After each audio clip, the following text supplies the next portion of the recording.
Boa noite, filhos da capivara, afilhados do terremoto, sejam bem-vindos ao epicentro do terremoto, né? Nós que vamos trazer hoje aqui Pedro Borges para a entrevista, falando sobre o Cordel do Reino do Sol Encantado, um material maravilhoso, um material muito bacana, enaltecendo, colocando realmente no pedestal o nosso Nordeste, que tem uma cultura maravilhosa, que tem uma amplitude de coisas a serem abordadas que muitas das vezes nós brasileiros acabamos deixando de lado e que não podemos deixar isso acontecer, né? Hoje comigo aqui na entrevista nós estamos com o Mike. Mike, fala um pouquinho aí. Fala aí, galera. Boa noite. Prazer imenso estar aqui falando com vocês e estar com essa pessoa que está explorando essa cultura maravilhosa que o Brasil tem, uma cultura que a gente deve muito explorar, com o Pedro. E aí, certinho, pessoal, tudo bom? Boa noite.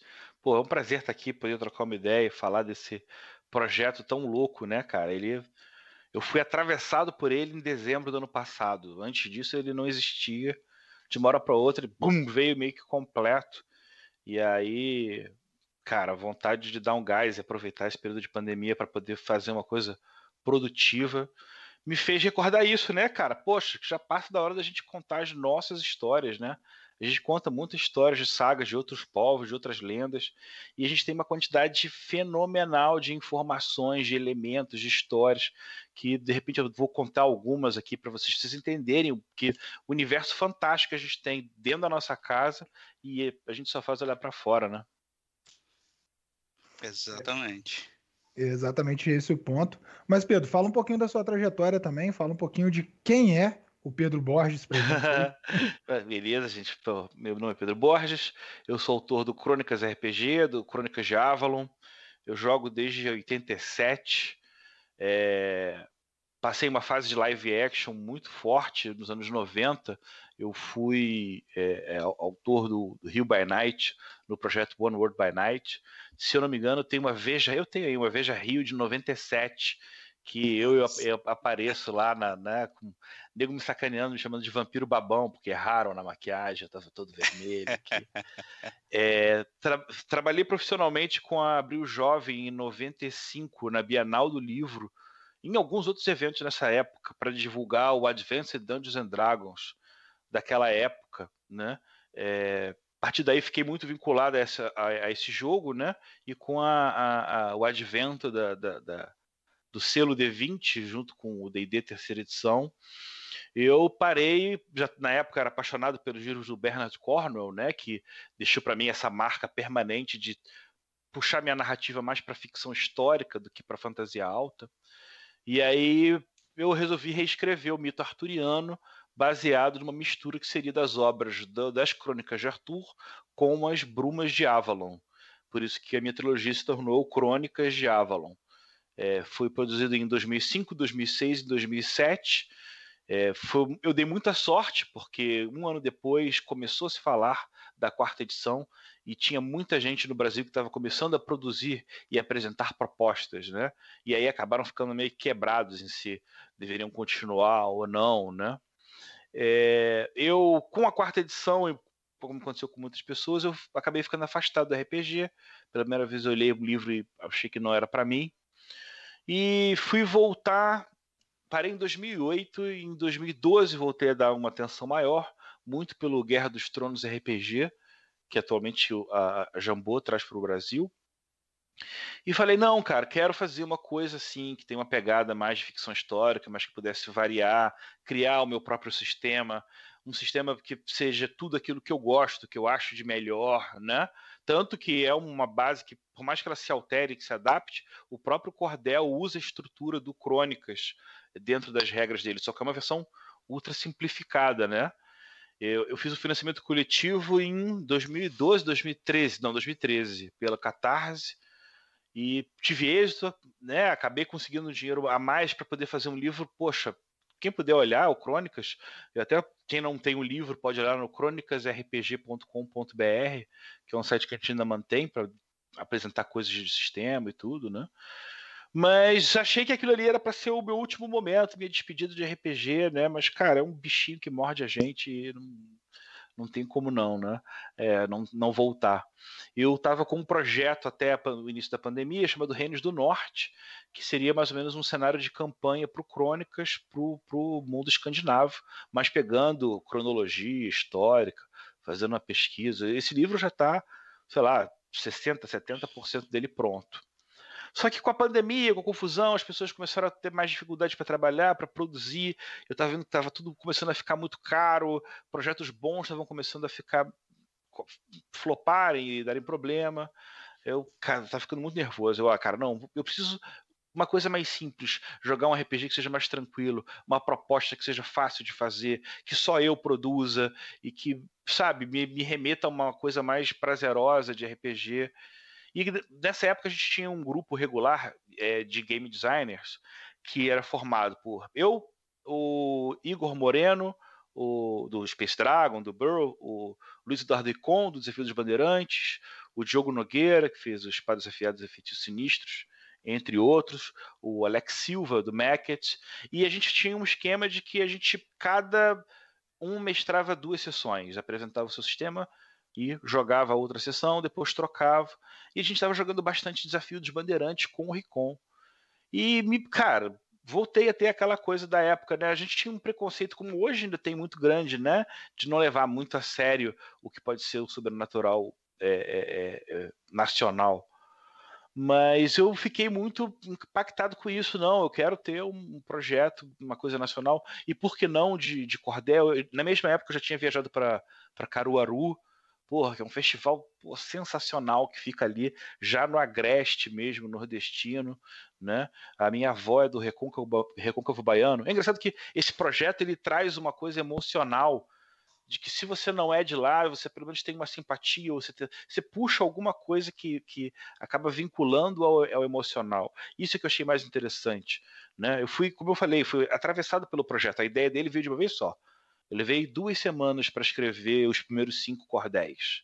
Óbvio que depois ajeitava, corrigia muitas coisas, mas eu estou muito feliz porque março agora a gente terminou a fase de teste mesmo. A gente chegou a passar por 40 pessoas para testar durante esse período, sabe? Muita gente legal. A gente chegou a gravar umas 4 dessas partidas que a gente podem ser encontradas no YouTube. Eu vou colocar daqui a pouco no Catarse também, para ficar mais fácil de encontrar.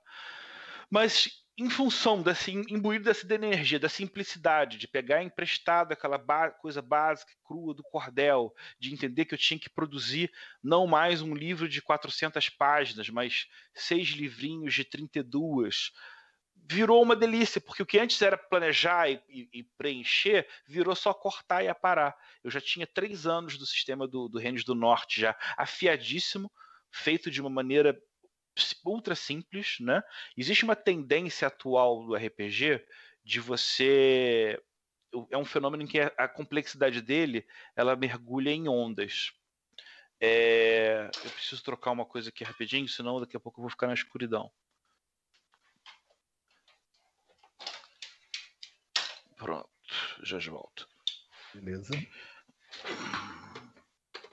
Então, pronto. Mas bem, e vamos, eu acho que eu já demorei demais também, né? Eu tinha que só dar uma apresentação aqui, já estou entrando num monte de coisa. Vamos com calma. Vamos. Eu queria entender mais como é que vocês me encontraram, como é que foi para vocês o contato com esse projeto. Eu tenho muita curiosidade de saber como é que foi com cada uma das pessoas. Como é que foi com vocês? olha, para mim foi algo novo. Eu não conhecia o projeto, eu vi o post na comunidade, né? O Ronei na comunidade Vampiro V5 no Facebook foi quem intermediou esse momento, essa entrevista, esse bate-papo, né? Porque não é bem uma entrevista, é um bate-papo, é uma conversa informal aqui. Essa é a ideia do nosso quadro, uma conversa, como se fosse uma conversa numa mesa de bar. E a partir do momento que ele apresentou ali, me marcou no post para a gente iniciar essa ideia que está ocorrendo hoje, eu já comecei a buscar informações e fui me apaixonando. É uma área de literatura muito gostosa e que normalmente é um pouco deixado de lado pelo brasileiro, mas a gente tem que buscar sempre mais informações e foi lembrando das séries, novelas, contos, informações que a gente ganha das mídias com relação a essa época do Nordeste brasileiro, e aquilo foi deixando mais divertido, ficou como a Loca falou lá no chat também, o que aconteceu nesse momento foi, eu quero jogar, eu quero participar disso aqui, eu quero vivenciar isso aqui, eu quero ser um personagem dentro dessa história. Eu, no caso, foi quando eu ouvi o Café com Dungeon, né? Aí cara, que sistema interessante, né? Que temática interessante. Teve uma coisa que você falou lá que me deixou louco, assim, a gente pensa, pô, tem muita coisa lá de fora que é bem popular, e tem coisa aqui que tem uma riqueza que a gente não tem tanta noção, igual você falou do nosso Game of Thrones brasileiro, né? O Grande Sertão Veredas e tal. Então, assim, a gente tem muita riqueza, tem muita coisa para trabalhar e é pouquíssimo explorado. E uma outra referência que eu tenho desde de adolescência, que eu lia peça de teatro, eu gostava muito ao próprio Alto da Compadecida, sabe? Coisas que, assim, apesar de ter uma temática historicamente forte também, né? Na mídia tem coisas bastante divertidas, então dá para você explorar de várias maneiras ali essa temática e 100% nacional, sabe? E isso foi o que mais me atraiu mesmo. Existe um movimento que muita gente não conhece, que é liderado pelo Ariano Suassuna, chamado Movimento Armorial, que começou acho que em outubro de 1970. E justamente numa época em que você não tinha computador, ele era multimídia, porque ele afetava nos mais diferentes desdobramentos de arte.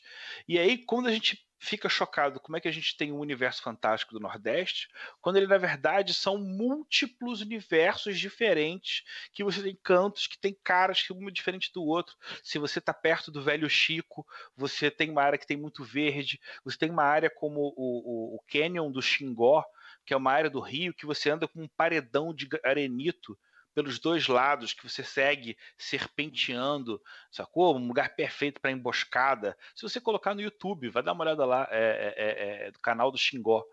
É fantástico. Você tem um deserto bizarro chamado Raso da Catarina, e isso eu já estou falando mais ali para perto da Bahia, que aí tem clima de deserto, um cenário de opressão, mesmo estando perto do Chico. Se você for lá para a região do Ceará, mais para perto do que seria o coração da Caatinga mesmo, você tem uma série de elementos culturais distintos. Muitas das vezes, por causa da cultura do Estado, tem a ver com o messianismo. É muito comum você ter procissões de pessoas que seguem um profeta, um beato, uma beata, que em função da fome extrema, as pessoas chegam a ter problemas de raciocínio e acabar entrando no pensamento binário que favorece o messianismo. Né? Se você está com muita fome, você tem mais chance de acreditar que aquele cara é o herói que vai salvar você de alguma coisa. Isso é um outro universo. Você tem uma cultura indígena que foi massacrada e quase que expulsa, mas que ainda existe escondido em cantos diferentes do sertão. Você tem povos que já tinham largado mão da escravidão e eram muito menos preconceituosos, como, por exemplo, a cidade de Mossoró. Ela é muito conhecida por um evento chamado Chuva de Bala, que eu vou contar depois. Mas tem outro ponto muito bizarro. Mossoró aboliu a escravidão 5 anos antes da Lei Áurea. Por quê? Porque era um cenário em que naquele universo, a cor da pele não fazia tanta diferença assim. Então você tem 1 milhão de... Sabe? E tudo isso que eu tô falando não é inventado, não. É pesquisa básica de Wikipedia que você levanta em qualquer momento. Sabe? Você tem uma cidade fantástica chamada Salgueiro, que ela é chamada de Encruzilhada do Nordeste, porque ela é equidistante das capitais. Ela fica mais ou menos uns 60 quilômetros acima do Velho Chico, então é uma região ainda bonita, ainda é verdejante, mas que ele tem uma história de... Por que a cidade chama Salgueiro? Porque o dono da região, o fazendeiro dono da região, tinha perdido os 2 filhos pequenos que tinham sumido pelo sertão, e a mãe prometeu fazer uma capela para Santo Antônio se encontrassem as crianças. E aí no dia seguinte acharam as 2 crianças brincando debaixo de uma árvore de salgueiro num ponto isolado. Sacou? E aí, por causa disso, virou a cidade de Salgueiro. Essas 2 crianças que foram encontradas, quando elas foram adultas, um deles se tornou um dos maiores heróis da Guerra do Paraguai e o outro foi o primeiro prefeito da cidade de Salgueiro, que começou por causa dessa história. Que maneiro, cara. E como se não faltasse mais, ainda tem um lobisomem nesse lugar. E aí falou nossa língua. E aí é o seguinte, o lobisomem no sertão, ele é alvo de maldição, sempre. E aí a história é o seguinte, eu tenho o nome do cara, agora não vou conseguir lembrar, mas ele sempre levava a marmita que a mãe fazia pro pai na roça. E aí um dia ele teve uma briga com a mãe e que para se vingar da mãe, ele comeu a marmita e contou pro pai que a mãe tinha dado marmita para um outro cara. Aí o marido voltou, matou a mulher de tanto espancar ela e ela, morrendo, sangrando, amaldiçoou o filho, que a partir daí passou a ser um lobisomem. Agora me diz, você já ouviu alguma dessas histórias no RPG e por que você não ouviu antes? É um ponto realmente a ser comentado, porque olha a riqueza. São histórias maravilhosas que poderiam gerar crônicas maravilhosas. Vivenciar essas histórias deve ser uma coisa única, mas que normalmente nós que somos aqui do Sudeste, né, eu e o Mike somos de Juiz de Fora, em Minas Gerais, a gente tem muito pouco acesso.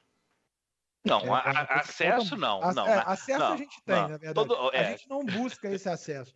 Você não tem o costume de buscar as informações. Até peço desculpas pela forma que eu falei, né? Tranquilo. Você se acostuma com o seu mundinho fechado ali, né? Bairrismo ali, de você pensar só no seu entorno. E muitas das vezes a gente não pensa nem no nosso entorno, né? A gente vai pensar no Rio de Janeiro, em São Paulo, nas grandes cidades, e esquece da sua própria cidade, que tem histórias muito boas, e do restante do país, que é muito grande e tem histórias muito legais. Tem uma coisa aí que o Pedro citou, ele ainda vai contar a história de Mossoró, mas só trazendo esse assunto de novo, ele citou o Bernardo Cornwell também. Uma técnica que o Bernardo Cornwell usa é o quê? Colocar um personagem fictício para viver momentos históricos ali, né? Então, assim, imagina só os personagens vivendo um momento histórico de Mossoró. Olha só que delícia que não deve ser participar daquilo ali, conhecer a história através de um jogo, cara. É sensacional. E só se você te contando a parte histórica, já serve como introdução fantástica, como elemento para qualquer jogo. Como é que funciona essa parte de Mossoró? Eu vou chegar depois, mas vale lembrar, é a única batalha que o Lampião perdeu. Né? Mas vamos lá, antes disso, olha que história fantástica. Vocês sabiam que o Lampião conheceu o Padre Inciso e recebeu armas deles para caçar a Coluna Prestes? É muito doido isso. Coluna Prestes, o maluco saiu do Rio de Janeiro achando que ia fazer uma revolução no interior, acabou parando no meio do sertão, achou um Brasil que ele não tinha a menor ideia que ele ia encontrar, sacou? Totalmente perdido. Aí o cara ia ser caçado pelo Lampião ainda por cima. Mas o Lampião, ele ficou revoltado porque o acordo que o Padre Inciso ofereceu para ele, eu não sei se foi o Padre Inciso ou se foi o Dom Floro, que foi o Rábula, né, o contato jurídico que resolveu isso. Ele prometeu que os crimes deles iam ser todos esquecidos pela justiça. Ele ia ganhar uma patente real de militar e uma série de fuzis Mauser, que eram as mais precisas e destruidoras da época. O Lampião recebeu a patente de capitão de verdade, agradeceu, pegou as armas, disse: vou caçar a Coluna Prestes, foi embora, passou a buscar o contato dele para saber se aquele documento era real ou não. No final descobriu que aquele documento só teria validade no estado do Ceará. em qualquer outro estado ele poderia ser preso e responder de qualquer maneira. Aí ele fica tão puto que fala, então tá bom, então eu vou fazer meus outros trabalhos, e acabou não caçando a coluna Prestes e roubando as armas para eles, só porque no final das contas ele viu que estavam tentando enganar ele, né?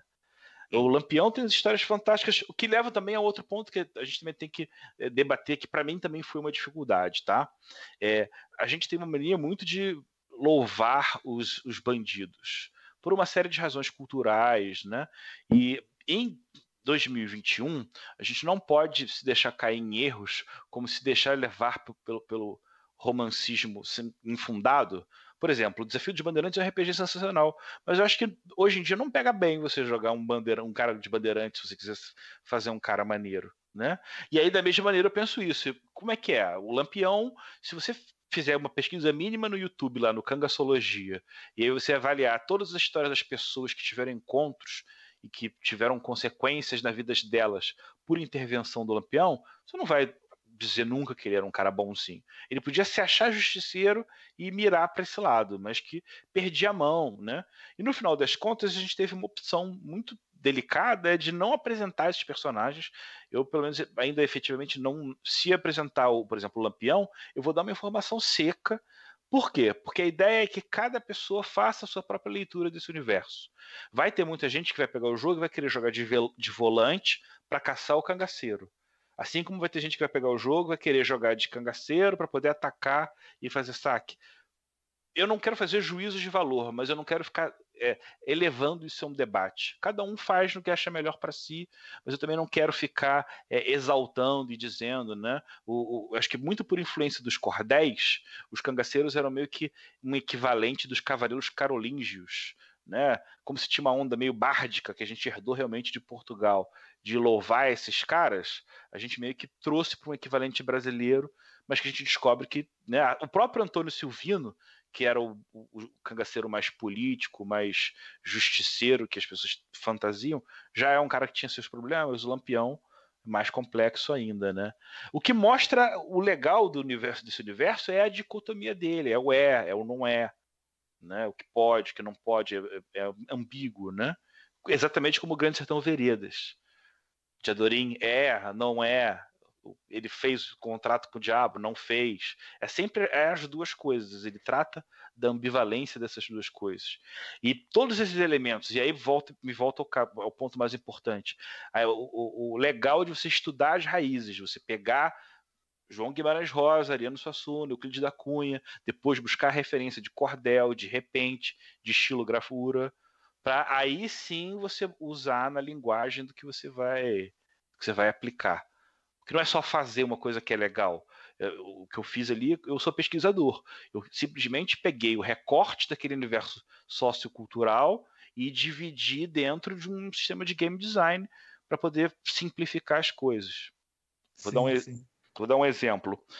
Como é que eu vou apresentar as classes sociais? Né? O cangaceiro, por exemplo. Toda classe ele tem já os seus atributos. Para quem não sabe, os atributos, a gente fez uma brincadeira que a gente pegou os atributos do D&D e aí traduzimos para o idioma nordestino, né? Então, força virou peleja, destreza virou ligeireza, constituição parrudice, inteligência estudo, sabedoria esperteza e carisma valentia. Você só tem esses 6 atributos, mais nada no jogo. Bom. Ficou muito legal. Bom, muito legal isso. Muito, muito divertido. Isso. E todas as fichas, as classes básicas, elas são apresentadas no nível 0. Então, quando você vai folhear o livro, você tem vários personagens de nível 0 ali que, para você preencher e fazer nível 1, nível 2, ele é muito rápido. Você faz na hora ou de cabeça mesmo, né? Mas ele tem uma raiz que é uniforme para todas as classes, que foi como eu resolvi fazer justamente o recorte social. Por exemplo, toda classe tem 3 vantagens e uma desvantagem. Eu vou botar um cangaceiro. Então, como é que eu vou fazer o estudo do cangaceiro para poder colocar essas regras dentro do game design? Eu simplesmente olhei, tá, tudo bem, o cangaceiro ele usa poucos combatentes e se vale de estratégia de guerrilha para poder sobrepujar os seus oponentes, que geralmente são mais numerosos. Tá, ele usa uma estratégia de guerrilha. Então eu vou definir que ele ganha um bônus quando ele ataca um oponente de surpresa. Aí cheguei lá e botei bot, mais um dado refaz teste de ataque se o alvo estiver surpreendido. Simples assim. Sim. Tá, mas eu tenho que ao mesmo tempo pensar numa desvantagem social. Tá? Qual é o problema do cangaceiro? O cangaceiro é um criminoso, ele não pode parar quieto em nenhum lugar. Então a gente botou a desvantagem, fora da lei. Ele nunca pode parar muito tempo num lugar, porque uma hora ele vai ser identificado, e se ele tomar cuidado, ele vai ser preso. Né? O que o cangaceiro tem mais diferente também? Você tem aquela cultura do cabra macho, do cabra da peste, né? E como o cangaceiro ele tem o hábito de viajar muito pelo sertão, ele teria uma resistência natural ao cansaço e ao medo em função da vivência deles, que é no meio, né, bastante árido e mortal. Torna eles muito mais corajosos ali na situação. Né? Muito mais resistentes, muito mais durões, né? Já estão calejados, acostumados com essas situações. Isso. Então, mesmo um personagem de nível 0, ele vai ter já essa distribuição de vantagem e desvantagem de classe. No início, quando eu comecei a escrever o livro, a ideia era serem só 3 classes. Era jagunço, cangaceiro e volante. Mais para fazer uma coisa meio wargame entre esses 3 exércitos. Mas uma hora, invariavelmente, eu parei. Não, cara, numa mesa de jogo com 6 jogadores, eu tenho que botar outras classes para tentar deixar esse universo mais rico, né? Sim. E aí, vou pegar os arquétipos do Suassuna e vou tentar pegar outros elementos, né, por aí. Tem um filme recente chamado O Matador, que eu acho que tem na Netflix. Sim, tá na Netflix, eu tô pra assistir, já tá na lista. A ilustração do Matador, você olhar que é mais ou menos o cara daquele filme. Né? Mas então aí acabaram entrando aquelas coisas né? Por exemplo, o João Grilo e o Chicó, eles tinham que ter uma classe, né? Eles tinham que ter um equivalente. A gente só tinha dificuldade de arrumar o nome, né? A gente acabou optando por Miserável. Né? É muito bom. A gente brinca também com essa questão. Outro ponto bastante delicado, né? A gente brinca com o sotaque, mas a gente não pode ofender a cultura nordestina definindo que erros de português são características do idioma, da variação, né, do dialeto. Sim. Não, você tem pontos é um idioma distinto. A gente brinca, por exemplo, o matador, ele não é matador, ele é matador, ele tem O e chapeuzinho. O coronel é o coroné, ele tem no acetinho. Mas um dialeto, né, por si só, né? Isso. A gente brinca com essa questão de ser um dialeto. Nunca fica explorando o erro de português ou qualquer coisa para definir cultura. Lá na comunidade, né, o Ronei, ele deixou um espaço para o pessoal fazer algumas perguntas, o pessoal até não conseguiu acompanhar o tempo ali, mas o cosmonauta Nathaniel, ele deixou um questionamento que entra diretamente nesse ponto, que aí eu vou ler na íntegra aqui, que tá grandinho. Como você enxerga a questão da representação do cangaço na construção da identidade nordestina e nos estereótipos que foram construídos sobre essa identidade, né? Porque o país acabou estereotipando muito essas questões, até o dialeto ali, com essas nuances do português, né? Que a pessoa começa a estereotipar uma coisa que, na verdade, não é real. Bem, estereotipar, a gente tem que tomar um certo cuidado, porque é o que a gente faz. A gente, né, criar uma classe é criar um clichê, é criar um estereótipo. Eu não acho que isso seja negativo. O que a gente não pode fazer é entender que o universo, que é muito mais rico e muito mais cheio de possibilidades, é fechado a só esses arquétipos. Por exemplo, você vai ter o cangaceiro. Tá, ele vai ter aquela ficha básica do que seria um personagem nível 0. Mas a partir de que um jogador começa a pegar para ele já põe, por exemplo, você anota uma bolinha a mais a cada nível do seu personagem. Você ganha uma vantagem nos níveis 1, 3, 6, 9, 12, por aí por diante. Ou seja, você já vai começar a dar uma cara do seu personagem a essa classe que é, na verdade, um estereótipo. A gente não pode fugir disso. Né? A gente não pode dizer que todo cangaceiro é um bandido, e a gente não pode dizer, né? Tudo existe um pouco. E aí você tem que explorar justamente esses nuances. Tem até mais uma pergunta aqui da Célia também, que é bastante importante também, com relação às personagens femininas. Como que fica, se tem classe específica? Tem. E na verdade, a gente... Cara, eu odeio esse vício de linguagem de ficar falando na verdade. Bom, cada vez que eu falar, vocês me puxam a orelha. Deixa eu abrir aqui para vocês. Sim, sempre houve essa preocupação e, na verdade, a A gente pensou assim, no livro básico, a gente só colocou pensando bem no clássico do estereótipo do universo. Eu até vou fazer uma listagem aqui. Os personagens básicos que um jogador pode fazer são os seguintes. É o bajulador, vou contar as femininas, né, que são poucas nesse caso. O bajulador, a beata, a bem-nascida, o cangaceiro, o civil, o doutor, jagunço, matador, miserável, oficial, padre, policial, rezadeira e volante. Tá, são 3 classes que são eminentemente femininas, não que você não possa fazer um equivalente feminino de qualquer uma outras dessas 3 classes, mas para que o jogador, a jogadora se sinta representada, é sempre mais interessante você ver uma ilustração que seja um personagem do seu gênero, né? E aí, pensando nisso, uma das metas bônus que a gente vai ter é um livro de classes adicionais, né? Que se chama O Cordel das Classes Complementares. E aí, a partir daí, eu falei, não, agora eu vou caprichar e botar muita personagem feminina. E aí, olha só, aí você vai ter a opção das classes da cangaceira, mulher, criada, dama, dona, mãe de santo, né? Aí eu já acho masculino. Beato, bem-nascido, caçador, capoeira, cariri, menino, pajé, valentão, vaqueiro e véi, né? Já respondendo, sim, existem. As mulheres, acho que elas têm até uma vantagem dentro do cenário do cordel, porque elas podem escolher qualquer classe que seja masculina, fazendo uma adaptação para o feminino, mas as classes que são femininas, eu acho que só a Beata tem um equivalente masculino, mas a ficha chega a ser até outra, né? E aí a gente usa alguns arquétipos clássicos, né? Você olha para a ilustração da Beata, é Ai, meu Deus, esqueci da Tieta lá, a vilã da Tieta. Nossa, pior que sumiu o nome dela. Depois a gente vai lembrar. Todo mundo que está ouvindo agora, a gente está falando o nome, gritando, e a gente não está conseguindo ver. Perpétua? Perpétua, isso, Perpétua. O Rodrigo Arca respondeu pra gente no chat aqui, ó. Na minha cabeça estava vindo a Sinira, que era uma das 2 ajudantes lá, não via de jeito nenhum.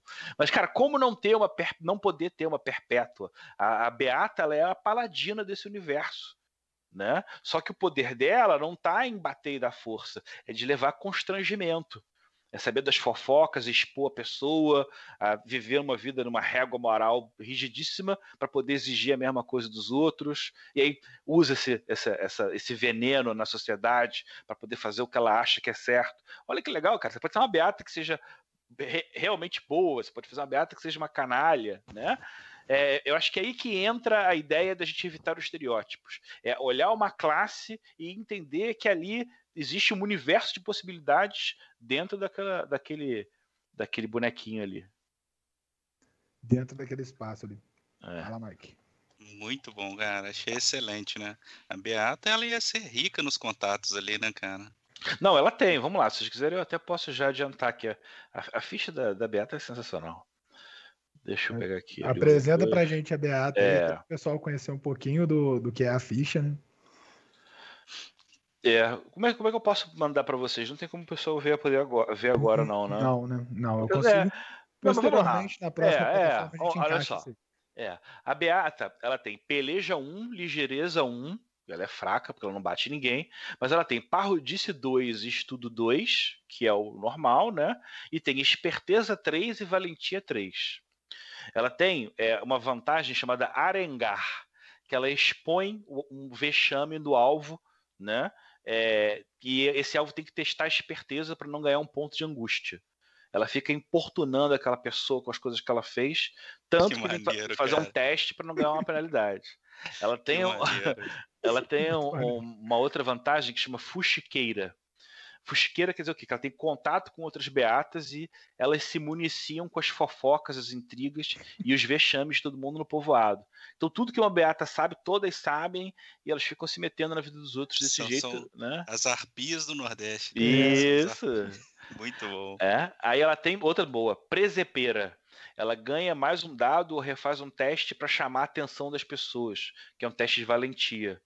né? Ou seja, se ela quiser chamar a atenção da cidade, fazer um escândalo, uma coisa bizarra, ela tem um bônus especial nesse teste de valentia. Mas vamos lá, toda classe tem uma desvantagem.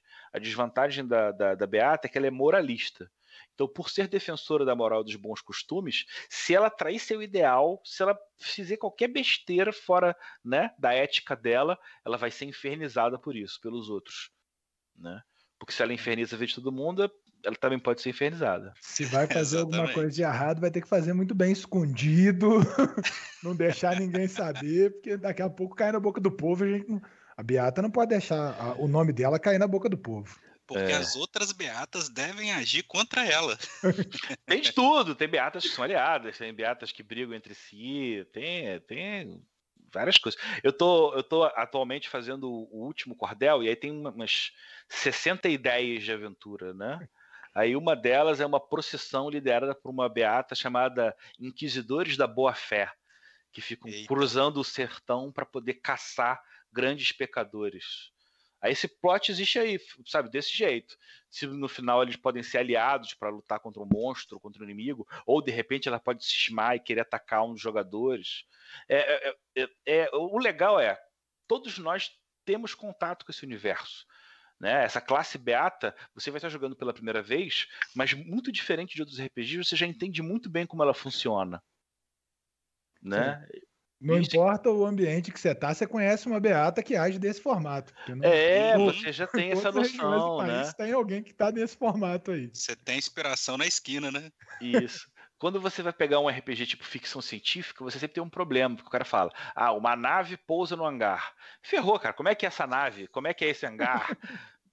Pode ser 1 milhão de coisas. Mas se você falar, uma beata entrou na igreja e chamou o jagunço, cara, você visualiza aquilo ali na hora, né? Não importa. A percepção ali, a visibilidade pra gente, que é o nosso ambiente, é o que a gente já conhece, é automática. Na mesma hora que ele falou, antes dele descrever o cenário, você já tem um cenário desenhado. Você já entende isso, né? Outro ponto muito legal. Eu, assim como muita gente, comecei a jogar remotamente depois da pandemia. E fiquei encantado com plataformas, né? VTT, Roll20, né? E o seguinte, eu sempre tive essa coisa de fazer fichinha, fazer mapinha, né? Então, para o Cordel, já no financiamento coletivo, existem mais de 70 tokens, que dessa vez você não vai precisar... Eu até vou fazer uns mapas prontos para você colocar no seu jogo, mas você pode fazer o seu mapa. Eu quero fazer uma cordilheira, eu quero fazer um rio que termina numa vereda. Cara, tudo você pode montar com essa composição e depois jogar usando os tokens em cima para definir as posições, cara, que fazem apresentações muito legais. Quem quiser conferir com mais calma depois, olha no YouTube, Cordel do Reino do Sol Encantado, vai encontrar algum dos gameplays e lá vocês vão ter alguma mapinha para vocês entenderem, porque isso tem sido muito legal, assim, um diferencial bom. Depois qualquer coisa, além dos links, quiser mandar a ficha, por exemplo, da Beata, a gente posta também para o pessoal que acompanha a gente nas redes, conseguir ver lá como é que tá ficando também, o que a gente setou. Aqui já também fica o convite para conhecer a página do Facebook, né? facebook.com/cordelrpg, que lá, com certeza, no mural mais lá atrás você já acha a ficha da Beata. Dentro da campanha da divulgação, outra coisa que eu estou muito feliz, a gente está criando muito material paralelo de suporte para as pessoas conhecerem o Cordel. E aí um deles é o seguinte, chama-se Mini Cordel. É uma ficha de A4 que você imprime de um lado, e aí você dobra ele de uma maneira em que você faz um micro cordelzinho. Não vai dar para ler, entendeu? Aqui, não. Mas olha só. Tá dando para ver. Sim, eu ia perguntar sobre o Mini Cordel, né? Que ele está disponível lá na página do Catarse já. Isso. Eu dei uma olhada e, já é um material para você iniciar, já começar a conhecer. Ele não é só ele não é uma brincadeira, não. O fast play dele tá ali. Olha isso. Aquilo ali é o fast play. Excelente, cara. Né? E até falando da questão da escrita, do fast play também, fala um pouquinho pra gente também como é que você escreveu, como que foi sua técnica de escrita. Eu sei que você teve um segredinho aí. Cara, foi complicado. Antes de eu ter a ideia em dezembro, eu estava travado, porque eu queria fazer em cordel, mas eu estava estudando, né, sobre o cordel e descobri que eles têm umas métricas, existem umas regras ali que se eu desobedecesse, poderia só ficar feio, né? E, por exemplo, cada obra no cordel ela tem um número pré-definido de linhas numa estrofe. Se são 4, ela é chamada de quadra. Se são 6, chama de sextilha, né? Septilha. No caso pegando o A6, que é o tamanho que vai ter o RPG, né? Que é um A4 dobrado 2 vezes, eu percebi que, não, se eu botar 3 estrofes de 8 linhas, o acabamento visual fica agradável. Vocês até podem conferir que já é como fica o trabalho final. Tá bom, então eu vou escrever por oitavas. As oitavas, elas têm uma regra X de rima. Tem que rimar na primeira, na segunda e na tal, entendeu? Aí eu comecei a tentar em cima dessa rima e, cara, não estava dando de jeito nenhum. Eu estava com um preciosismo muito grande, né? Até que uma hora, por incrível que pareça, eu ainda estava no projeto do Reinos do Norte, trabalhando, e aí eu vi um vídeo da Ubisoft do Assassin's Creed Valhalla, que eles contrataram 2 repentistas para brincarem com a ideia da troca de ofensas, que o cenário nórdico também possui. E quando eu vi aqueles caras cantando em repente, na hora explodiu minha cabeça. Eu tenho que usar a aparência do cordel, mas eu tenho que usar a linguagem do repente, que ela é muito mais leve, é muito mais aberta, ela tem uma crítica social ácida que é muito válida, ela é muito mais fácil. Eu posso, desde que rime, tá valendo, porque na hora do... O nome repente tem esse nome mesmo, porque o cara cria do nada, ele cria de repente. E aí tá bom, então beleza, agora então quer dizer que eu tenho essa liberdade de compor na rima que eu quiser, tá. Mas e aí, eu não tenho talento nenhum de poesia, né? Quem me salvou foi o Google. Porque eu chegava lá e vou definir que a primeira e a segunda linha terminam com tais e tais palavras. Aí eu ia no Google, tava rima tal palavra, rima tal palavra. E aí, o que entra? Essa palavra combina, essa palavra combina, essa palavra... E aí montava a estrofe pela composição, pensando na rima para depois montar o que estava para ser escrito, né? Pelo menos assim eu consegui produzir, né? Os 6 cordéis têm ao todo, se eu não me engano, 116 estrofes de 8 linhas cada. Elas ficam dispersadas nos cordéis, porque também é necessário ter uma parte de texto objetiva, né? Então, outra característica que pelo menos o primeiro cordel tem ele é poético do início para o final, mas ele é muito objetivo do final para o começo. Tem 2 formas diferentes de ler um livro de 32 páginas. O que fica bem absurdo é você fazer uma obra artística, assim, de RPG, e o incrível tempo que você levou. Realmente foram 2 meses? Mas por quê? Porque eu tinha o sistema do Reinos do Norte pronto. Eu falei, peraí, se eu simplificar... Cara, eu vou te falar que eu trabalhei... O trabalho de 3 anos que se vê na produção para esses 2 meses foi simplesmente pela simplificação. Se eu simplificar ao máximo, porque eu já tinha definido as coisas assim, e aí vamos falar de game design, né? Eu odeio teste de iniciativa.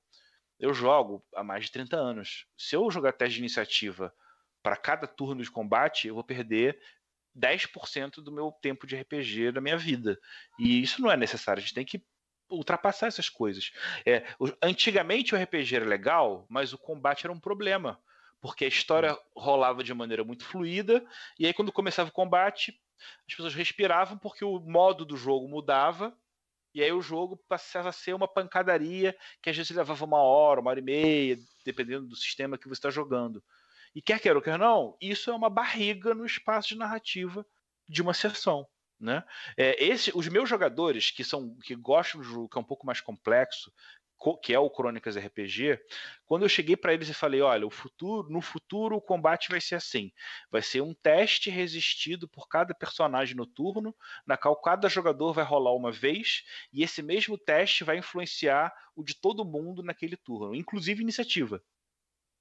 Eu fui esculachado, não é assim, não tem nada a ver. E aí saiu o V5 E o combate é um teste resistido que, sabe? Não, quer dizer que eu sou um gênio? Não, cara. O fenômeno já existia, já existe esse padrão dessa simplificação, né? Então, o que é o fantasticamente simples? Por que eu tenho um sistema de combate profundo no cordel aqui dentro? Porque a regra é muito simples, cara. Na hora de você atacar, você vai definir se você vai bater com peleja, você vai bater com ligeireza, se você vai recarregar, se você vai esquivar. Só isso. Se você quer fazer uma outra coisa, você vai esquivar e depois fazer essa outra coisa. Tá? E aí é o seguinte, todo mundo rola o seu teste. O seu teste ele serve ao mesmo tempo para 3 coisas. Primeiro, para tentar acertar o seu alvo. E é simples. Se você tirou a mesma quantidade de sucesso que o seu alvo ou mais, você deu um ponto de ferimento nele. A segunda coisa é iniciativa. A quantidade de sucessos vai dizer quem fez antes do que quem. Então, se de repente eu atirei em você e você atirou em mim, né, e nós dois meio que nos acertamos, se você arrumar uma forma de ganhar mais sucesso, você fez isso antes do seu oponente. Entendeu? Meu filho tá empolgado aí. E é isso. Acabou aquela coisa de... Vocês que conhecem Vampire também vão entender bem. Você fala de health e depois você fala de contagem de perda de wound. Né? Não, cara, agora você só tem o ferimento. A discussão é para saber se você ganhou menos um dado ou não. Pra que eu vou ficar contando 1 milhão daquelas outras coisas? E mais, se você tirar 3 sucessos ou mais com o seu alvo, você pode dar 1 ponto de dano a mais. Então não é que nem aqueles jogos estáticos que, se eu acertei, eu só causei um tipo de dano. Não. Se você mandar muito bem, você vai poder fazer mais coisas. E acabou. E o jogador ele vai declarar a intenção, não é a garantia que ele vai conseguir. A gente sempre vai no RPG, né? O primeiro cara no turno, eu vou andar e vou bater. E aí são 8 jogadores, você vai parar e vai ler uma revistinha. Porque não, sabe, até chegar a sua vez. E olha que a gente tá falando no mesmo espaço de tempo, sacou? Sim, então, e aí vamos lá. 2 semanas para fazer o cordel? Não. Isso são 3 anos pro Reinos do Norte. Entendi. Não, e isso diz muito sobre especialização, né? Porque às vezes você produz algo rapidamente, mas porque você está se especializando naquilo por meses, anos, para você ter a habilidade de produzir aquilo mais rápido, né? Encaixa muito nisso. Eu acho que é por isso, entre outras coisas, foi por isso que o sistema veio de uma vez só na minha cabeça, porque em algum canto do meu cérebro já estava martelando essas coisas e acabou vindo tudo no mesmo momento, né? Não, show. Vamos pro próximo passo aí, Mike. Vamos. Mas o pessoal aqui no chat aqui tá perguntando também se tem um Carcará. Tem Carcará o nome, né? Mas tá falando de um personagem, né? Isso. Cara, você pode fazer o seu, gente. Olha só, o legal desse jogo é o seguinte: eu dou o básico para você criar, e aí você vai usar as suas próprias influências para você estabelecer o que você pode jogar, sacou? Então é muito rico, ele é muito aberto, porque como eu estou restrito ao material de 32 páginas, eu tenho que trabalhar muito com o que eu não vou escrever. O que vai ficar de aberto para o jogador entender e colocar da maneira dele. E por isso que fica um livro rápido de ler, porque você, na verdade, cada grupo de jogo vai tapar as arestas de uma maneira. E isso que você está falando é bem interessante, porque eu estou vendo o pessoal aqui no chat movimentando, criando, por exemplo, né, uma anti-beata, já criaram aqui no chat, uma Kenga, já criaram aqui também o Crápula, que é uma variante masculina para rameira, Kenga, o pessoal está criando, está desenvolvendo, isso é sensacional, já tá desenvolvendo. Cara. Isso. Bom. O pessoal está comprando a ideia e já está começando a trabalhar. Eu posso pedir para as pessoas me passarem essas ideias? Vai lá no Cordel e escreve algum canto lá que eu tô achando maneira já, todas as versões, cara. A Kenga, qual é o problema da Kenga?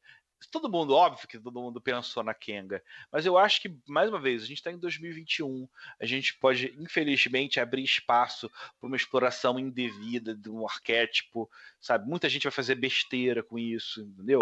O que eu fiz como anti-beata foi a Dona, que é tipo um equivalente feminino da personagem lá do Alto da Compadecida, que ela tem um negócio, ela tem um marido, amante, esposo, borra-botas, que faz tudo que ela quer, entendeu? Normalmente ela é o alvo das fuxicas das beatas, mas ela é independente, ela é madura, sacou? Isso aí é a dona. A anti-Beata, nesse sentido, é a dona. Mas, mais uma vez, o legal é isso, cara. Como é simples, como é divertido de fazer, eu quero dividir não só a posição de jogador e narrador, como criador de conteúdo. Né? E vamos lá, para esse ponto eu vou destacar que está todo mundo me ajudando muito em vários aspectos, né? A Aruxa Oliveira, que nossa, lá do Ceará, ela é, cara, representante. Se alguém tem um lugar de fala que possa me salvar aqui, é ela, porque ela manda muito bem, não só por ser de lá, mas por ter formação vinculada ao cordel, né? Ela me ajudou muito. Inclusive, ela está tão empolgada que ela criou um cordel do personagem dela, que eventualmente vai ser dado no financiamento coletivo. Maneiro, esse negócio que você falou do personagem e do financiamento coletivo cai numa outra pergunta que veio pelo chat. Se eu não me engano, foi o Aleme Conta que questionou aqui.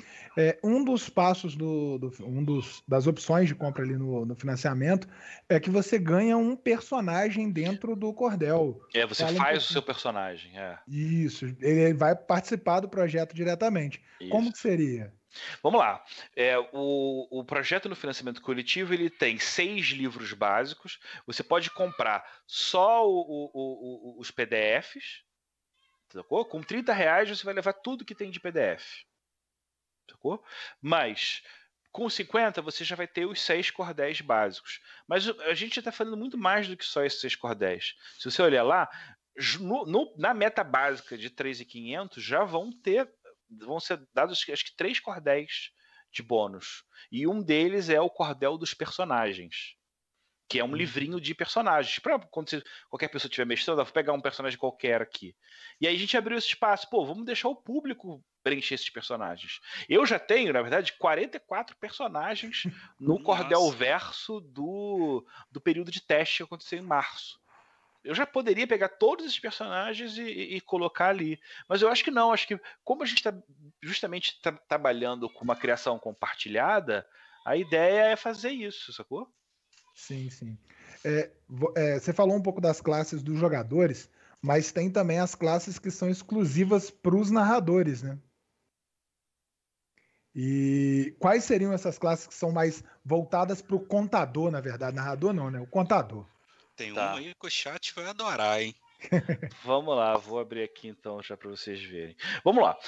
Como é que fica a distribuição dos cordéis, né? O primeiro cordel ele é só de regra, o segundo cordel é só de personagem básico para jogador, o terceiro é só de cordel para o contador. Quais são os personagens do contador? São os que ele vai poder brincar, são eles que vão poder explorar, né? Vamos lá, na ordem. É a benzadeira, que diferente da rezadeira, é aquela mulher que tem uma fila de gente que vai ela, que vai consultar ela, que ela cura gente na quantidade, ela faz ritual de corpo fechado, né? Ela acaba sendo uma liderança política local. Você tem o bispo, que é uma versão mais poderosa do padre, né? Você tem o capitão, que é o líder de um bando de cangaceiros. Ele pode ser... A patente ela pode ser dada ou inventada, essa é a brincadeira, né? Mas ele com certeza é um criminoso. Você tem o coroné, que é o rei do sertão, né? Ele funciona como um lorde, tem o poder de vida e morte, é enorme. Você tem o delegado, o figurão. O figurão é um tipo de coroné, só que mais poderoso ainda, que ele geralmente vem do interior, ele vem carregado de escolta de homens, né? Você tem o profeta, que é uma evolução do beato, que né, tipo um Antônio Conselheiro da vida, né? Talvez até um Padim Cisso. Você tem a vidente, que é aquela mulher cigana que joga cartas, né? E você tem os monstros. São 6 monstros específicos desse universo, que não é o tema principal, mas é sempre bom dar uma temperada, né? Você tem a assombração, o corpo seco, o lobisomem, a onça, o quibungo e o tinhoso. Olha ele aí. O tinhoso é o personagem que todo mundo quer, né? Muita gente pede também, não só o tinhoso, mas a compadecida. O que eu imagino para fazer em relação à compadecida é num outro momento, um material especial que seria tipo um pós-jogo dos personagens, depois deles morrerem, para saber o que ia acontecer. Aí eles têm o julgamento para saber se eles iam para o céu, para o inferno, né? Mas como eu começo basicamente de uma premissa mais de ficção histórica, eu tenho que me focar nisso, senão o nego já vai aloprar desde o começo das aventuras, né? Isso é verdade. Já pensou? O cara ganha mecanicamente uma segunda chance ali, se pedir direitinho, compadecida? Pô, Não é? a chance de voltar ali. Uhum. E tem uma coisa legal que eu tô vendo no chat aqui. Vou trazer, por exemplo, a Célia contribuindo aqui de novo pra gente, que ela falou umas coisas bem interessantes aqui. Ela falou que ela quer jogar, tá? Quer jogar muito e ela tá querendo que você em breve aí dá uma palhinha. Só que ela falou um negócio um pouquinho mais em cima aqui, ó. Eu, como nordestina, tô amando tudo desse cenário. É o pessoal do Nordeste se sentindo representado. E isso é uma das coisas que eu acho mais legais, cara. Desde o início do projeto, as pessoas vêm até mim. Isso nunca tinha acontecido com nenhum trabalho meu. A pessoa, cara, eu descobri que você está fazendo um trabalho assim. Eu queria ajudar, eu queria participar, eu queria fazer alguma coisa. Esse vídeo que vocês viram no começo do programa, vocês podem olhar lá em Provocações Cordel RPG no YouTube. Cara, foi um camarada meu que se empolgou, que joga, que curte. Não, cara, quero fazer isso de presente. Aí sentou comigo uma tarde, não, vamos montar lá, sacou? E aí ficou aquele material super maneiro, né? Muito bom, muito bom. O Rodrigo Arca aqui, né? Ele com certeza deve ter gostado muito do Tinhoso, né? E ele tá perguntando se tem alguma regra ou tutorial para criar essas classes não jogadoras e tal. Inclusive até estendo para novas classes de jogadores, né? Não, ele é tão simples que a pessoa vai entender que é assim. Você tem 6 atributos básicos e você tem atributos que vão necessariamente de 1 a 3. E toda classe tem 12 pontos. Então você já pode... Vou criar uma classe nova, tudo bem. Então vou lá, peleja, ligeireza, parrudice, estudo, esperteza, valentia. Tem que ter no mínimo 1 em tudo. Então, 6 pontos. Eu tenho mais 6 pontos. Então vou botar em estudo e valentia. Você vai fazendo em casa. E acabou. Contou 12 pontos, fechou essa parte. Vantagens e desvantagens. Tem 3 vantagens e 1 desvantagem. E aí o pensamento de se criar classe é você pensar muito mais no recorte social do que só fazer uma ficha maneira. Porque você vai estar ensinando ao leitor como é que aquele arquétipo funciona no universo do Reino do Sol Encantado. Poxa, excelente. Puxa, muito legal. E mais, vamos lá. O livro ele tem outro ponto que as pessoas vão conhecer mais só acho que depois de jogarem, e que eu já apresento um pouco isso no Catarse. É o seguinte, como normalmente no RPG você tem catacumbas e monstros para serem enfrentados, aqui a gente está utilizando a noção de regras de comunidade. Sacou? Como é que funciona? Quando você vai criar um grupo de jogo, primeiro você vai definir junto com os outros jogadores se é um bando, se é uma tropa, se é um povoado, se é uma milícia de jagunços. Sacou? Você tem 3 militares, que é o bando, tropa e milícia, e os 3 civis, né? Que é fazenda, povoado e procissão.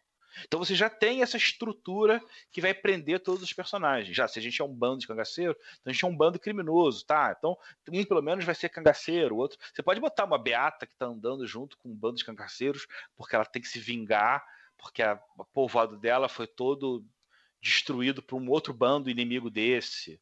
Você sempre pode, né, criar essa definição, usar o universo enorme das classes para cada uma dessas comunidades. Bem bacana.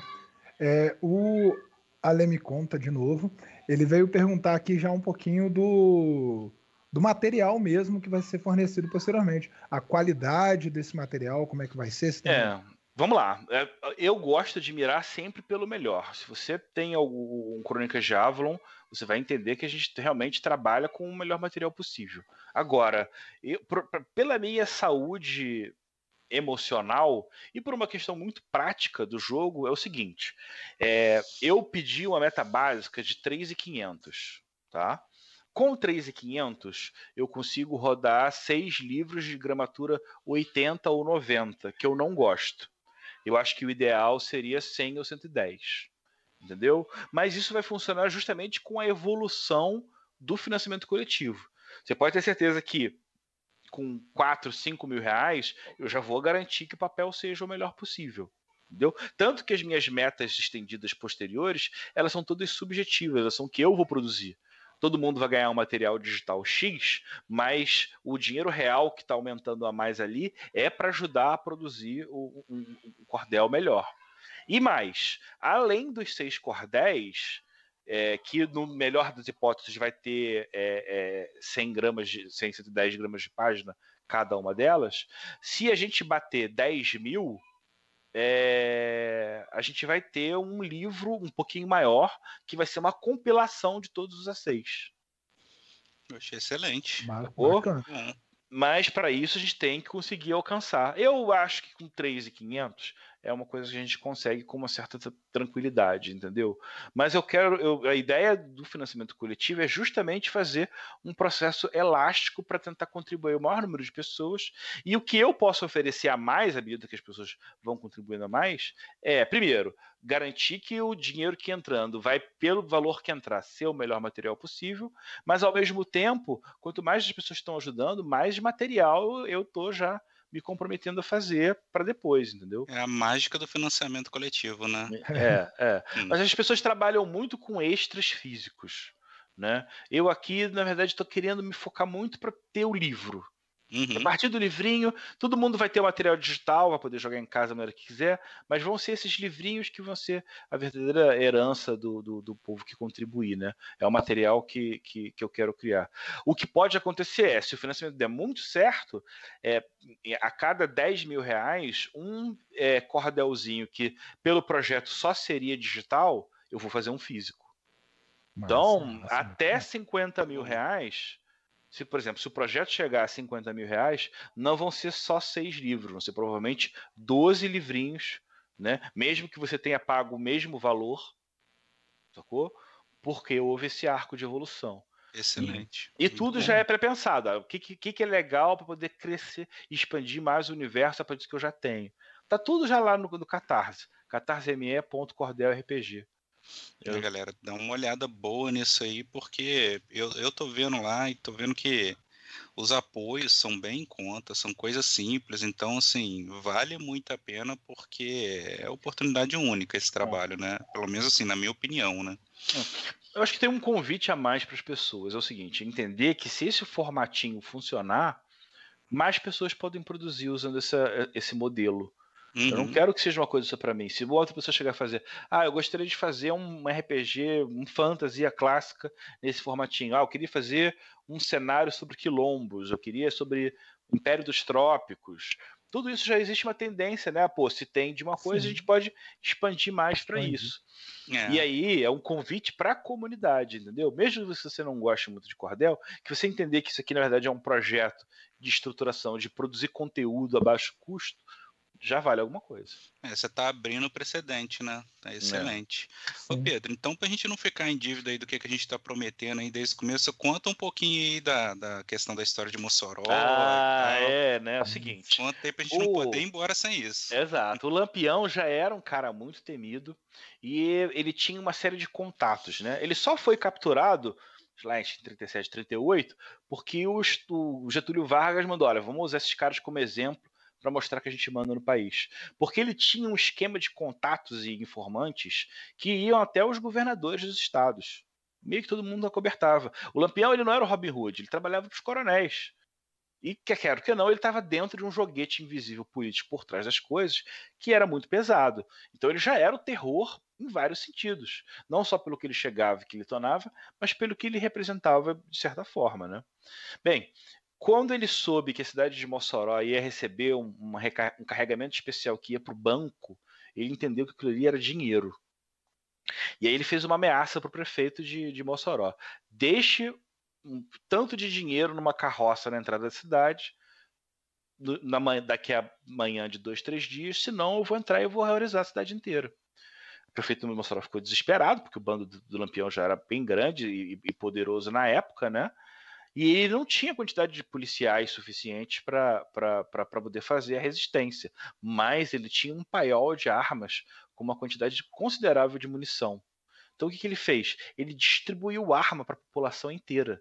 inteiro, todo mundo das casas, todo mundo dos lugares. Então, quando o bando do Lampião chegou para começar a tocar o terror, cara, não foram 10, 20, foram 100, 200 pessoas que, por mais que não tivesse treinamento militar, tava todo mundo lá largando o dedo em cima disso. Ele ainda tocou um terror forte, porque a igreja principal de Mossoró, ela guarda até hoje os furos de bala da passagem do bando. O nego nunca reformou aquilo ali, nego, né, definiu como um ponto de honra. E anualmente você tem o Festival da Chuva de Bala em Mossoró, que quando eles reencenam essa campanha histórica, que é verdadeira, que é uma parada que pro RPG, cara, você não precisa mexer e tirar nada, cara. Uma cidade que refaz o seu ritual de quando ele defendeu do mega cangaceiro, cara, isso é muito bom, né? Não pode deixar de ser, cara. É não muito pode deixar rico, de ser, cara. Sacou? E aos poucos a gente vai apresentando justamente esses universos, né? Além do videozinho lá do Lampião, eu tô fazendo também uma série de 7 vídeos chamado 7 Lapadas, que é fazer uma parte meio que documental para explicar algumas coisas. Os 2 primeiros que já existem no site, eles são ainda muito embrionários, é muito sobre influência, né? O primeiro é sobre os 3 grandes obras, né? Os Sertões, Grande Sertão Veredas e o Alto da Compadecida. E o segundo é sobre cordel, estilogravura e repente. Eles não falam muito de sistema, eles não falam muito de regra, mas ali eu apresento o arcabouço básico, o chassi, a estrutura pelo qual eu levanto o resto. Mas daqui a pouco, o próximo já deve falar de regra, de classe, e aí você vai poder não só entender já de antemão o RPG pelo mini cordel, mas você já vai ter um vídeo que eu vou estar lá, não, ó, para fazer o teste, faz assim, faz atado, rola, olha o exemplo, entendeu? Move desse jeito, para ficar o máximo didático possível, para o seu jogador mais preguiçoso entender sem que você tenha que fazer muita coisa. Já vinha aquela parte mastigada para o jogador ali um pouquinho, né? Né? A regra ela não está limitada pelo cara que sabe muito, pelo cara que sabe menos, né? É verdade, de fato. E até assim, igual você falou dessa questão didática, sabe? Esse bate-papo que a gente está fazendo aqui, a sensação para mim é que eu estou saindo daqui, parece que eu estou saindo depois de uma aula. E uma aula empolgante, excitante, porque o que eu já aprendi nesse período aqui foi sensacional, cara. Maneiro. Ô, Pedro, pode falar, Mike. Eu ia perguntar ao Pedro se ele tem mais alguma coisa para trazer, alguma coisa que a gente não abordou. Poxa, cara, o meu convite é esse. Entenda que o que eu já estou trazendo aqui foi uma pesquisa de coisas muito fáceis, muito rápidas. Porque imagina uma mina de ouro que ninguém descobriu ainda, então você está achando o ouro do chão. Então, qualquer pesquisa básica, por exemplo, no cordel você pode rolar a cidade que você veio dentro do sertão. Vai lá no Google, põe o nome dessa cidade, tenta dar uma olhada no Google Maps. Cara, qualquer pesquisa básica você já vai ter uma fonte histórica sensacional. Tudo isso que eu estou trazendo aqui não foi difícil, não foi complicado. Estava lá, era só pegar. Então eu não estou falando para você me ouvir, estou falando para você também dar esses escados, porque aí você vai criar um material seu. Isso não é nem mais meu. O cordel é só a matriz para cada um fazer a sua história. Como eu acho que todo bom RPG tem que ser, né? Sim. Excelente. O que você ia trazer aí, Dudes, que eu acabei de interromper? Era uma última perguntazinha que eu deixei que passar. Eu deixei para o final já, para a gente já falar disso aqui já um pouquinho indo. É que o livro, né? Eu vi um dos seus jogos e você falava que o livro, o ideal é que você faça a leitura dele em voz alta, né? Isso é para leitura do Grande Sertão Veredas. É um dos 3 livros em especial. Eu acho que para o cordel também funciona, porque como ele está naquela coisa da rima, se você... Bem, eu muitas das vezes fiz isso, mas por mim, entendeu? Mas no Grande Sertão Veredas, em especial, significa porque o Guimarães Rosa, ele era um linguista excepcional, nesse sentido ele não deve nada para o Tolkien, como filologista, então ele tinha uma capacidade de brincar com as palavras, né, por exemplo, ela é muito bonita, ela é com uma belezura, ela é uma lindura. Você pode quebrar as palavras e criar outras em cima disso, que às vezes quando você está lendo, você às vezes dá uma travada. Você não... Que palavra é essa? Porque você nunca viu a palavra. Mas quando você fala ela, aí você entende que ela é um pedaço de outras duas que estão reunidas, né? Uma característica muito comum do alemão cujo o Guimarães Rosa foi diplomata durante a Segunda Guerra Mundial e responsável por salvar a vida de muitos judeus. Mais uma coisa fantástica que ninguém sabe, né? Sim. Pode falar. Não, acho que um ponto que eu não posso deixar de falar, porque também é um jabá meu, mas ao mesmo tempo é uma forma de você conhecer mais sobre o projeto. Eu tenho um podcast chamado Legião de Dados, junto com a New Order Editora. Já tem lá para mais de 30 episódios, mais variados temas, mas eu estou fazendo por lá uma série de episódios específicos com olhares do Cordel RPG. E a gente já tem 2 episódios lá, um com a Arusha, que é por todo esse viés histórico, literário, né? E um com o Jefferson Pimentel, da 101 Games, que aí é só sobre regra. Eu quero entender, né? Até a gente aqui falou muita coisa, mas nesse episódio você também pode se aprofundar mais nesse sentido, né? Convidar as pessoas a conhecer mais também o trabalho também como podcaster. Show. Excelente, com certeza. Mais algum jabá aí? Pode ficar à vontade, o espaço é seu. Não, eu agradeço, cara. Eu peço encarecidamente que o maior número possível de pessoas ajude o quanto antes em prol da minha sanidade cardíaca, porque é muito sofrido, gente. O Crônicas em 2015 era 21 mil. E eu sou. Cara, tudo bem que. Cara, o impacto era muito maior. Eu não sei como é que vai ter. Acho que o mais fantástico desse projeto é que eu não tenho a menor ideia de quão bem ele vai funcionar. Eu acho que, sinceramente, ele tá legal, ele vai funcionar. Mas quão bem, não faço a menor ideia.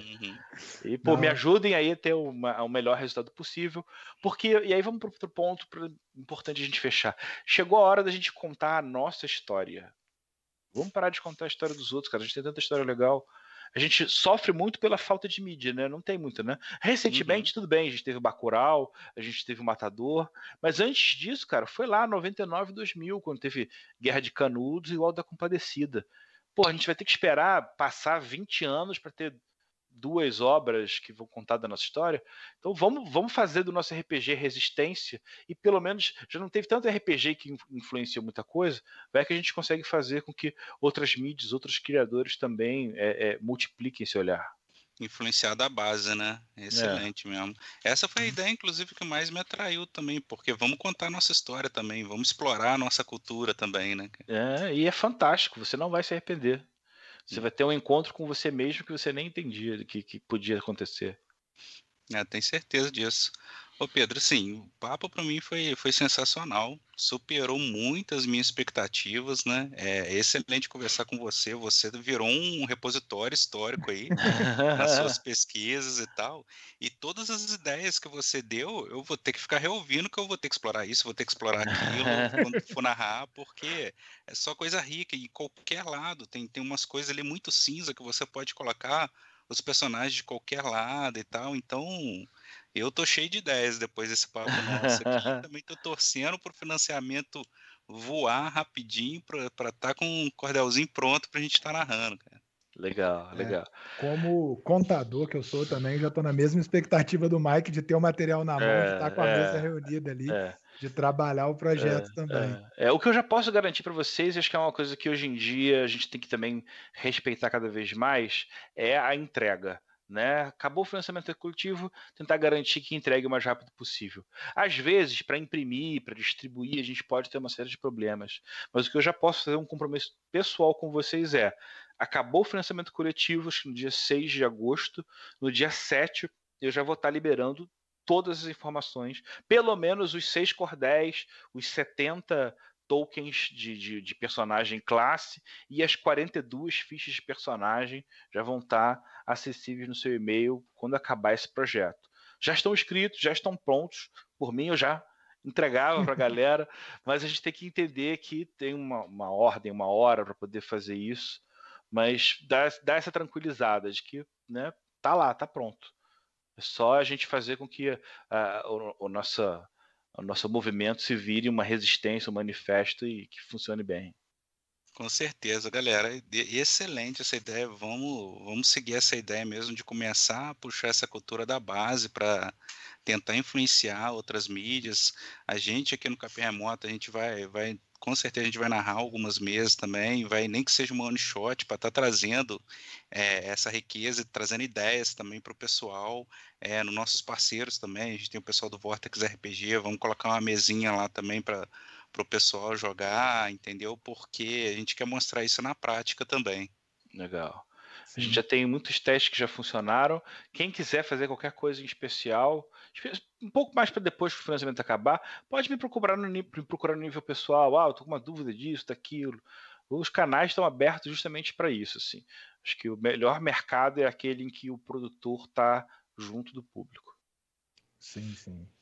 A gente está caminhando para o final, né? Caminhando, né? A gente já está chegando aqui no final. A gente passou do final já. Passamos, a gente se estendeu. A proposta era fazer 1 hora ali. A gente já está com 1 hora, quase 1h20. Pedro, agradeço muito você por ter participado com a gente aí. Prazer. Ter aceitado essa proposta. Foi uma conversa maravilhosa que a gente teve aqui.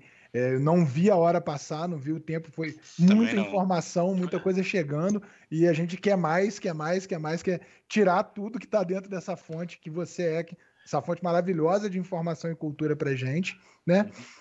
Falando um pouquinho da ideia do Epicentro do Terremoto aqui no canal. O Epicentro do Terremoto é um programa que a gente vai tentar fazer ele quinzenalmente, onde a gente vai trazer um produtor brasileiro, nacional, para a gente estar conversando ou pegar um dos temas que sejam abordados pelas nossas aventuras semanais aí, colocar no centro do terremoto e discutir sobre ele, conversar sobre ele. E espero num outro momento aí, quando a agenda do Pedro tiver uma disponibilidade, a gente conseguir conversar e trazer ele também para narrar com a gente aqui, trazer uma mesa dele para a gente aí. Só marcar, cara. Pelo menos 1 mês de antecedência, eu sempre garanto que dá. Show. Então vamos marcar, vamos conversar isso daí. Mike, falou alguma coisa aí? Só tenho a agradecer. Muito obrigado aí pelo papo e pelo seu trabalho também, tá, Pedro? O trabalho tá sensacional. Então, muito obrigado, cara. Valeu, cara. Eu agradeço a todo mundo que está acompanhando. Pedro, quer fazer alguma consideração final, mais alguma coisa que você queria falar para a gente finalizar? Não. Só agradecer. Poxa, na hora que a gente se esbarrar em qualquer canto, espero que logo a gente possa fazer fisicamente. Vamos trocar mais ideia, porque conversar de RPG, cara, é só você me parar que eu paro para falar também, problema não. Nós também somos assim. Galera do chat, eu vou agradecer a participação de vocês, foi muito boa. O pessoal trazendo perguntas, discutindo os temas, os assuntos. Foi muito bom ter vocês com a gente aí nesse período. O vídeo vai estar disponibilizado também na outra plataforma, que normalmente eu cito o nome e gera problemas. Vai estar disponível também na outra plataforma, acredito eu que a partir de amanhã. Então, já comecem a divulgar esse material, compartilhem, curtem, comentem lá com a gente, beleza, gente? E muito obrigado pela participação do Pedro, muito obrigado, Mike, por estar junto aqui também. E tenham bom final de domingo aí, uma boa semana para frente aí. Boa noite, pessoal. Valeu, galera. Um grande abraço. Falou, boa noite. Tchau.